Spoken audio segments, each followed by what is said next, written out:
24 ঘন্টা পার, এখনো খোঁজ মেলেনি জলে তলিয়ে যাওয়া ব্যক্তির। জোর কদমে চলছে তল্লাশি অভিযান। সোমবার এই ঘটনাটি ঘটেছে রায়গঞ্জ ব্লকের 7 নম্বর শীতগ্রাম গ্রাম পঞ্চায়েতের অন্তর্গত দীপনগরে। স্থানীয় সূত্রের খবর, এদিন পবন দাস নামের 60 এক ব্যক্তি পুকুরে শৌচকর্মের জল ব্যবহার করতে তলিয়ে যান। পুকুরটি সুবিশাল হওয়ায় গভীরে তলিয়ে যান তিনি। খবর পেয়ে এদিন রায়গঞ্জ থানার পুলিশ এবং ডুবুরি পৌঁছয়। সোমবার থেকে চলছে তল্লাশি।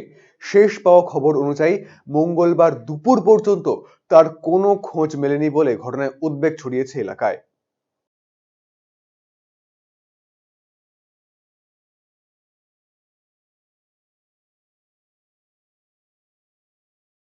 পবন দাস নামে একজন লোক কালকে অনুমান 11টা থেকে 12টার মধ্যে উনি পায়খানা করতে আসছিলেন পুকুর পাড়ে। পায়খানা করে জল খরচা করতে গেছিলেন। জল খরচা করে নিয়ে জলে নামতে চলে গেছিল।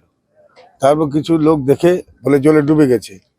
জলে ডুবে গেছে তো আমরা কাল থেকে খোঁজাখুঁজি করছি। কালকে রায়গঞ্জ থানা আইসি ছিল, প্রশাসন ছিল, আমরা তারপরে ডুগমি নিয়ে আসি, ডুবুরি নিয়ে আসছি, ডুবুরি ছিল, সব ছিল, সবকিছু করে দেখছি। কাল থেকে 24 ঘন্টা হয়ে গেল কিন্তু পাচ্ছি না, এখনো বডিটা পাচ্ছি না আমরা।